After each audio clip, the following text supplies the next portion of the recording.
Petri Wine brings you the Casebook of Gregory Hood.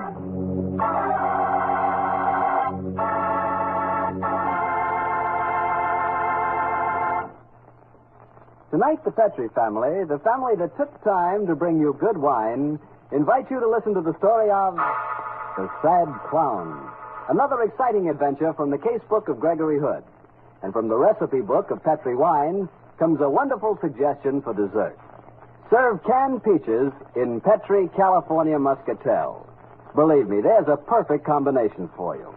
Juicy, sweet, golden peaches with the perfect wine for peaches, Petri Muscatel. And talk about easy to fix. It's simple. Open a can of peaches and boil down the juice till it's slightly thickened. Then mix that syrup with twice the amount of Petri Muscatel, pour over the peaches, and chill for 2 hours. And wait till you taste that dessert. It's absolutely delicious. Of course, it would be with Petri Muscatel, because Petri Muscatel is something special in wines. It's a clear golden wine with a full, rich flavor that's wonderful with peaches or any kind of fruit. And remember, you can serve Petri Muscatel proudly, because those 5 letters, Petri,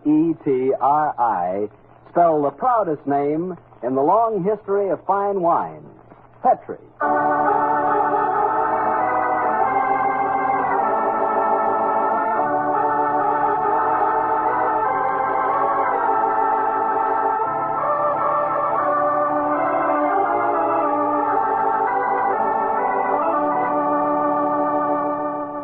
Well, once again, it's Monday night in San Francisco, and time for our weekly visit with Gregory Hood and his friend and attorney, Sanderson Taylor. Tonight, our rendezvous is at Greg's apartment, high on Nob Hill, overlooking the Golden Gate. Let's join him there, shall we? Well, hello, Harry Bartell. Evening, Mr. Taylor. I won't ask you where Greg is. I can hear it. He's working on some ideas for his new suite. I hate to disturb you. Oh, nonsense. He's expecting you. Come along in.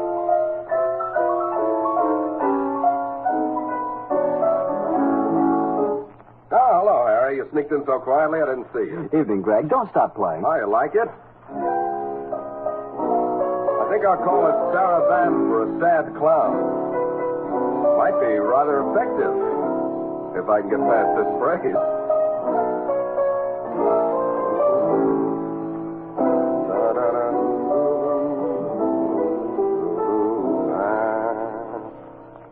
Oh, darn it.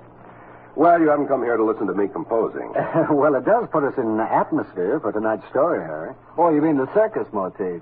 Yeah, last week you told us the adventure took place under the big top. That's right, Harry, and these cameos lying on the table here helped me to put me in the mood, too. Hey, they're beautiful, Greg.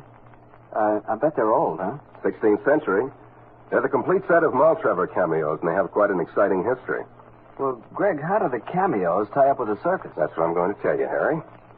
One summer morning last year, I was in my office at Hood & Company working on a Far Eastern importing concession that involved quite a lot of money. Just before lunch, my secretary came in and told me that I had... Excuse me, Mr. Hood. There's a funny little man here to see you. Oh, I like funny little men. What does he want? Well, he didn't say, but he kept thrusting this card at me and pointing at your door. Silent type, huh? Let's see the card. Seems very gentle, but I've never seen anyone look quite so sad. Well, this card explains it.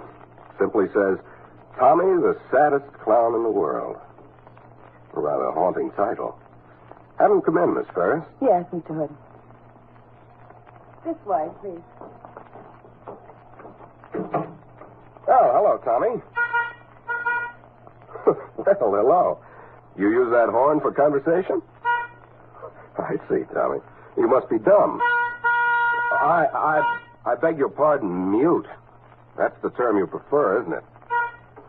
Oh, this is fascinating. What can I do for you, Tommy? You want me to look in that package? For sure I will. You want to know what I think of it? Holy smoke. Where'd you get it? Unless I'm crazy, this is one of the famous Maltrever cameos that was stolen in Canada a few months ago. They're worth a lot more than their weight in gold. How'd you get hold of one of them? No, I don't follow you on that one, Tommy. Well, I don't understand your gesture either. Oh, I get it. You want to use my typewriter.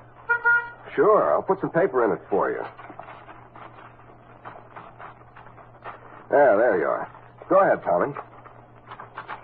New you, were an expert, thought you might recognize Cameo. Well, sure I recognize it, Tommy. Go on. If you want to see rest of Cameos, well, you bet I do. Come see me at Circus this afternoon. Oh, I certainly will, Tommy, but can't you tell me more right now? No? Oh, come on, Tommy. Tell you all when I can show you. Oh, but Tommy, one thing, where did you find this Cameo? O-Z? Oz. I don't get it. C-L-U-E, clue. I don't get it, son. Can't you go a little further, Tommy? Well, okay. I'll meet you at the circus. Thanks for coming here. So long, Tommy. Well, I'll be darned. Yes, Mr. Hood? Get Sandy Taylor on the phone for me, please, Miss Ferris. Very well, Mr. Hood. And I won't be at the office this afternoon. I have some business to do. Believe it or not, I'm going to the circus.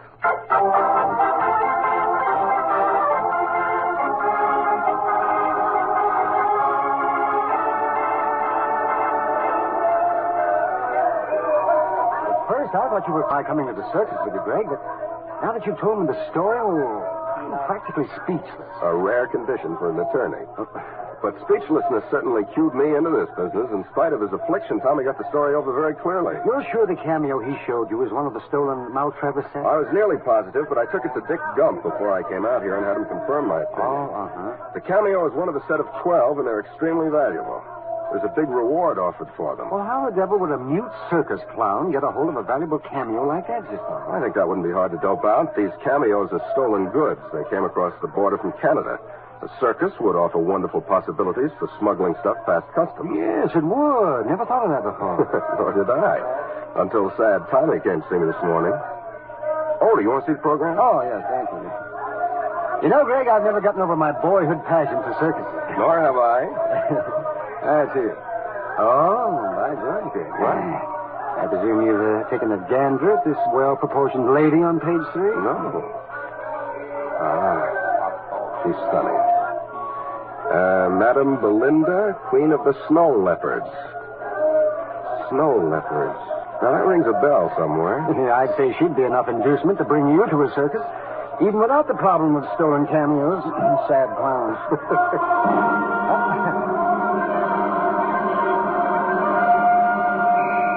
The grand entry. Here come the bareback riders. Sit back and enjoy yourself, Sandy. Even though we're here on business, we might as well combine it with pleasure.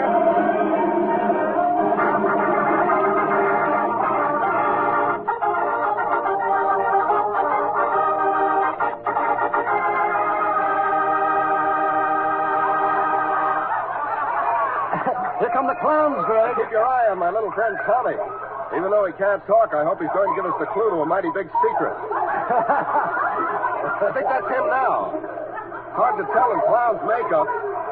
Yes, it is. Oh, see that little horn hanging around his neck? Uh-huh. That's the one I used in my office this morning. He's got a wonderful sense of pantomime, hasn't he? Uh-oh, he's turning in front of our box. Dan, he's left. I think he's going to signal me. Hello there, Tommy. He's a funny little guy, isn't he? Oh, the children are crazy about it. Look, Sandy, this is a new trick. He's lifting up a giant bottle. It's labeled Black Market. He's putting it to his lips. Now he's starting to stagger. He's pretending that Black Market is poison. How right he is. And listen to the kid. Oh, look. Here comes my favorite turn, the collapsing car. Yeah. Ever since it's crazy driving, the car is swinging all over the ring. Uh-oh, the fenders are falling off. Next comes the steering wheel. Yeah, there it goes. Now the driver overboard. The driver? You're right, Greg. He has tumbled out. Greg, the car's without a driver. It'll hit someone. No, take it easy, Sandy. I know this act. The car's being driven by a clown crouched under that rear seat and steering with a special lever. It's a neat gag. Yeah, it's very effective. But your clown, he's right in the path of the car. Why doesn't he get up? Oh, he will. Gee, this act's time to a split second. He's not getting up. Look out, Tommy! Oh, holy smoke, it hit him. Take it easy, folks. It's all part of the act. Now, the heck it is. Come on, Sandy. We're going back to do some checking. That looks to me like a deliberate attempt at murder.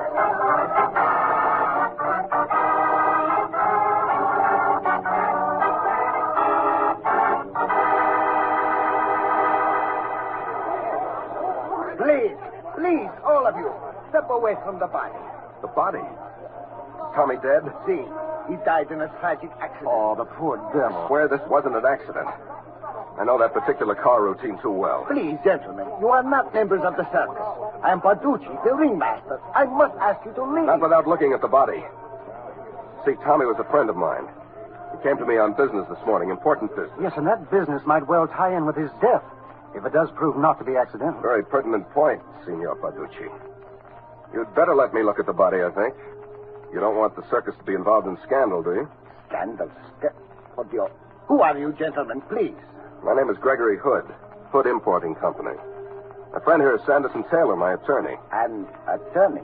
Very well. I will allow you to see poor Tommy. Now, out of the way, please. Out of the way. Out of the way. There he lies, my friend. We carried him in on that stretcher. Has the doctor seen him yet? No. We have sent for one, but we know he is dead. Sure he's dead.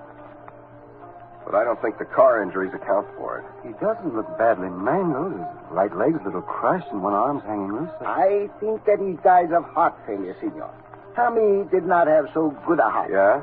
Well, Signor Barducci, I don't think he died of heart failure. Who was the driver of the car that hit him? The hidden driver who was lying in the back seat. How do you know our trick, Signor? Well, that isn't important now. Who was the driver? Hans Monheim. Well, where is he? He might be able to throw some light on this. Hans! Yeah? Yeah, somebody want me?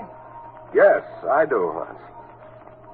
You were driving the car that hit Tommy? Sure I was, but it couldn't have killed him.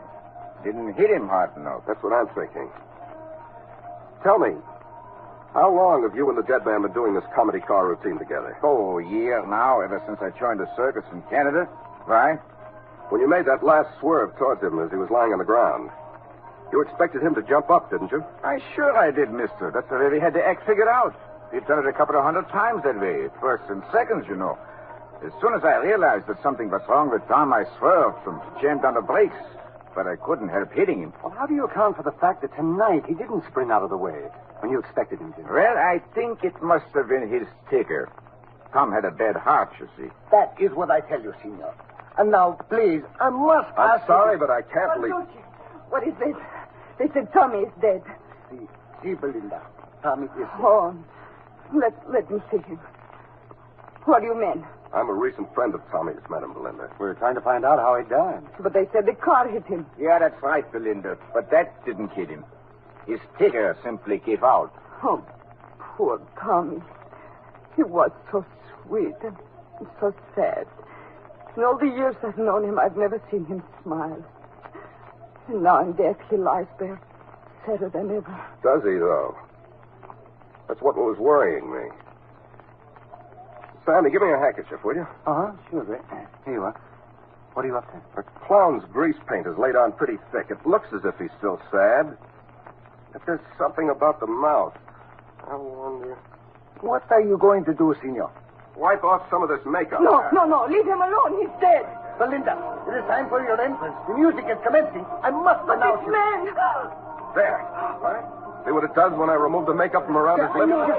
Oh, great Scott! His mouth's frozen into a ghastly smile. Yes.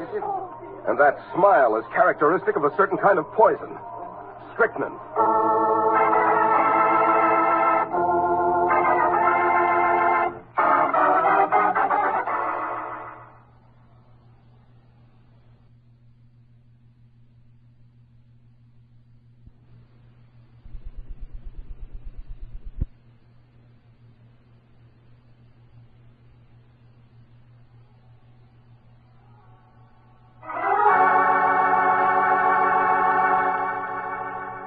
We'll give Gregory Hood a breathing spell for a second now, while I remind you again of how wonderfully well Petri California Muscatel goes with any peach dessert. It's really something. Just try making peach cake, peach cookies, or peach shortcake with Petri Muscatel if you want a swell dessert. That rich, full flavor of Petri Muscatel is just made to go with peaches. Canned peaches are on the market now, and in nearly every locality, your Petri wine dealer can give you a little recipe folder showing you how to make unusual and delicious desserts with peaches to serve with Petri Muscatel. Just be sure it's Petri Muscatel, because all Petri wines are good wines. Well, Greg, this is quite a story. The saddest man in the world died in full view of a crowded circus, huh? He did, Harry. But there was a violent difference of opinion as to the cause of his death. So I gathered. Some people thought it was the car accident that killed him, others that he died of heart failure, and you thought it was strychnine poisoning. Yes, Harry, as soon as I saw that ghastly smile on his face. You know, Greg, when you said it was poisoning, I had a sudden hunch. Well, good for you, Harry. What was it? Well, I'm probably leading with my chin. I had a hunch that the poison was placed in that large fake bottle marked Black Market. That's a perfectly logical assumption, and it was the same logic that I followed. The police hadn't arrived, so I sent for that fake bottle, and while I was waiting for it, Sandy and I stood guard over the bottle. Oh, Greg, it's pretty horrible, isn't it? What we thought were comedy antics. Clowns staggering along in the ring. They were really the dying convulsions of a man poisoned with strychnine. Yeah, that's the way it adds up to me. Yeah. And you think the poison was administered in that big bottle he raised to his lips? Well, that's the way it would seem, and yet it's such a clumsy way of committing murder.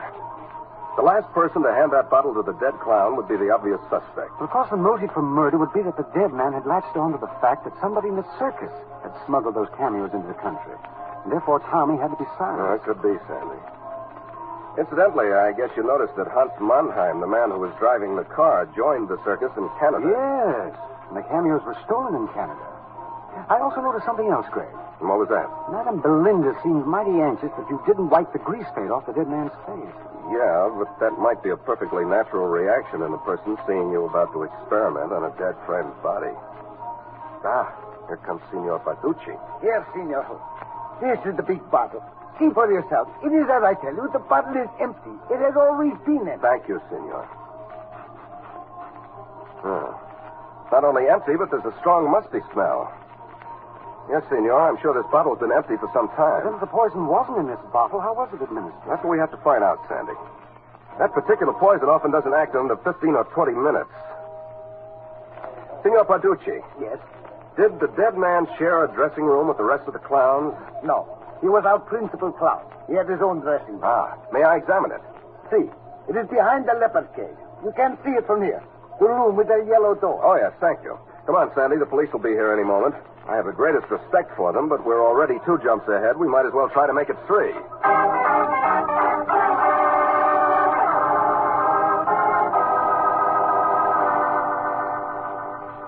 The dead man's dressing room is surprisingly comfortable. I'd no idea that circus folks live so well. They deserve it, Sandy. They're nomads, gypsies. A third of their lives is spent on sleeper jumps. Hey, Sandy, come over here. Huh? Well, what is it? Look here on his dressing table. Pot of tea and 2 cups. Yeah, and the pot's still warm. This is probably the answer, Sandy. To the poison? Yeah, I'd say the strychnine was administered in the tea. Tannic acid retards the action of strychnine. That's why it didn't take effect on him until he was in the ring. One of the cups is empty and the other hasn't been touched. The untouched one being the murderer's. But who sat and had tea with him here? Well, we know the murderer sat here, in this chair that's in front of the untouched cup of tea. Uh-huh. Hey, look. See these long hairs sticking to the upholstery? Yes. They might give a clue to the murderer's identity. Could be.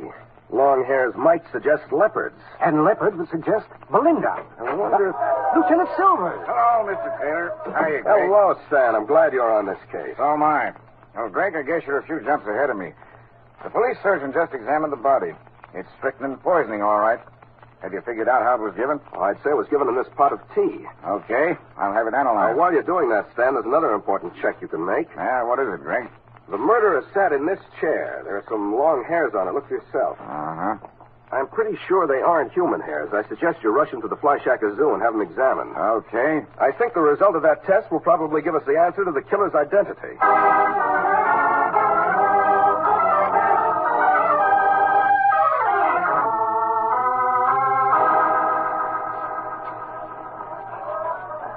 Greg, are we headed for Madame Belinda's dressing room? Yeah. You suspect her? Sure I do. And it all ties in with the clue that Tommy spelled out on the typewriter this morning. You mean about those 2 letters, O-Z? Yes, Sandy. I couldn't figure it out at the time, but Tommy added the typed fact that it was a clue. I was still confused until I saw the circus program tonight, And read about the snow leopards. Yeah, but I still don't get it. What do the two letters O-Z have to do with snow leopard? Well, Tommy said it was a clue, Sandy. What abbreviation does OZ suggest? O-Z? Well, that's the abbreviation of the word ounce. Check. And the word ounce is another name for a snow leopard. Then that would seem to prove that Madame Belinda, the trainer of snow leopards, is the smuggler of the cameos? Very possibly. You know, maybe we can make a time check on her. The still warm pot of tea would prove that the poison was administered not more than 20 minutes or so before Tommy died in the ring. Yes. Oh, here. Here's Belinda's dressing room. Well, we'll soon find out. Who are you looking for? Madame Belinda.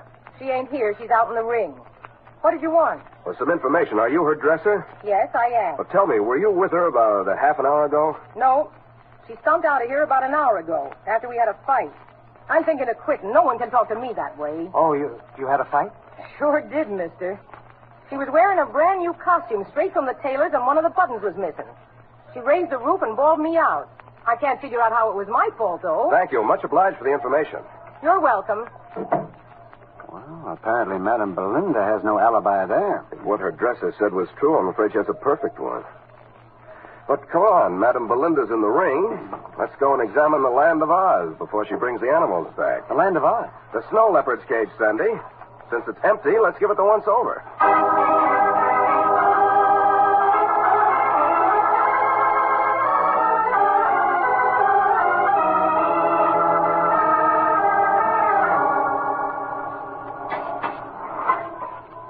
Say, Greg, what? There's someone in the back of the cage. Yeah. What's one of the clowns? Who are you? I'm Auntie Mac. What are you doing in this cage? It isn't part of your act. What business is it of yours, pal? I'm a friend of Tommy's. I'm investigating his murder. You a cop? No. What's your name? Gregory Hood. Oh, I've heard of you. Look, Mr. Hood, perhaps it'll save a lot of explanation if I show you my wallet. Here. There's some identification there. Oh, so you're a Canadian private detective, eh? Private detective? Then you're only disguised as a clown, eh? Sure. I was hired in Montreal to track down the Maltrevor cameo. So? Let's join forces. We're on the same trail. Who do you suspect? Madame Belinda. You see, I've been watching the dead clown Tommy around this cage. When he got killed in the ring just now, I figured it tied in with Belinda and Tommy's interest in the cage. So I came here and did some snooping. Did you spot anything? I sure did. Come and look in this tackle box in the corner. Now, get a load of that. The missing cameos. But only 5 of them. Yeah, 5. The original set that was stolen numbered a dozen, didn't it, Mac? That's right. 6 are still missing. I figure Belinda's been getting rid of them one by one as the circus traveled down from the border. Too bad I couldn't have nabbed her before. Then she poisoned Tommy because he'd spotted her secret. Sure, that's the way it must have been. And yet I Wait, won't... here comes Madame Belinda now. Yeah, and the big cats are with her. You better get out of here, but fast. What are you men doing in the cage? Just taking a look-see, Belinda. And we found plenty, too. Enough to send you to the chair. You stole the cameos, and you poisoned Tommy. I killed Tommy? Why, I've turned the animals on you. Jason! Bella! Greg, I wish I had a gun. So do I. Madam, call your animals off. I will. Yes, you will. I've got you covered. Inspector Silver. Oh, Silvers. I'm mighty glad to see you. Call off your animals, madam. Take Jason. Take them. Oh, that was a close one. Did you get a report on those hairs I found on the killer's chair, Sam? Yeah, Greg, you were right. They were hairs from a snow leopard. They were. Swell. Now I know who murdered Tommy. Sure, it was Madame Belinda. That's what I figured. Madam Belinda, you're Take it easy, Sam. You could arrest her for robbery and maybe for attempted murder, as snow leopards can be considered lethal weapons. But if you want Tommy's murderer, arrest this man, Mac, the Canadian private detective.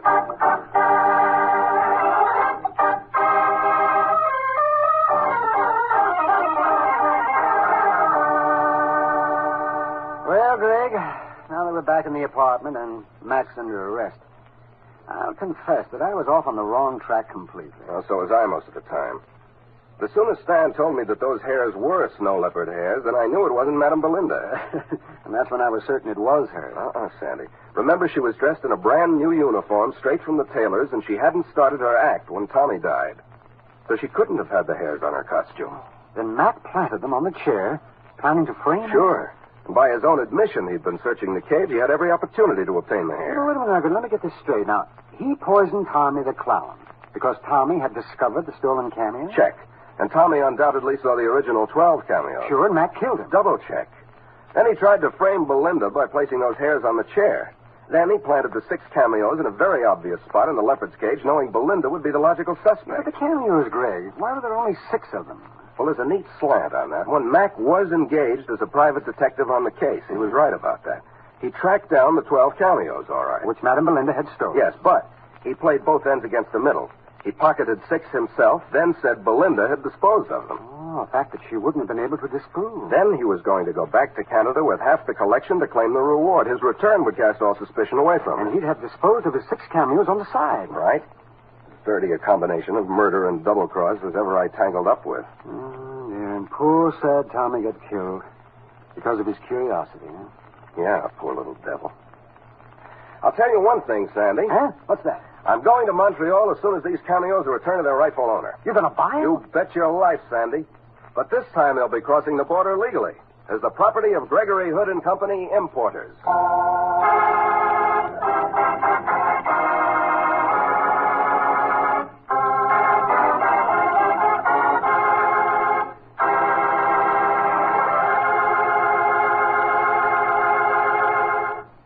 Brother, what won't you get into next? A circus yet? Oh, yes, I went to the animal fair. All the murderers and characters were there. That's enough clowning, all right? But it was interesting, that we can say. That we can. Hey, Greg, it was too bad you had to miss the act with the snow leopards. Yes, it was. That sort of thing appeals to the aesthetic in me. So many things do. Pardon me, what was that you said? I said so many things do. Well, sure, I'll admit it. That's the way I am. Not me. I'm different. You're telling me. I found just one thing to please the aesthetic in you. Petri wine. That's right, Greg. Harry, the floor is yours. Well, that's the wine I want to talk about, Greg, because you know Petri wine is wonderful, honestly. It should be. The Petri family has been making wine for generations now. The art of making fine wine is a heritage in the Petri family, passed down from father to son, from father to son. All those years of experience and knowledge go into making Petri wine, so it's no wonder Petri wine is so good. And it's no wonder the Petri business has grown until today the Petri family is America's largest independent winemaker. Yes, the making of Petri wine is a family affair.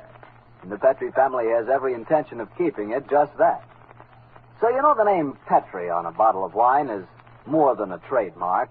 It's the personal assurance of the Petri family that Petri wine is and always will be good wine. Well, Greg, which story out of the case book are you planning to tell us next week? Well, next Monday, I'm going to tell you about one of the strangest adventures that Sandy and I ever had. It concerns a strangled dancer, a somewhat bewildered businessman, and a cryptic message from beyond the grave. A message that proved to give the clue to murder. See you next Monday, Harry.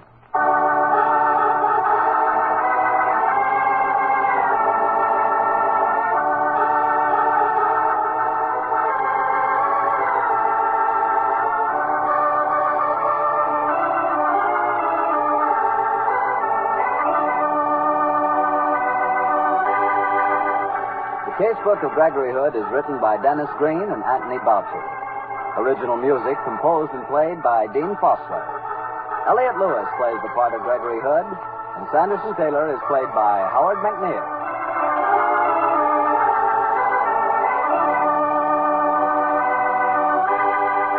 The Petri Wine Company of San Francisco, California, invites you to tune in again next week, same time, same station.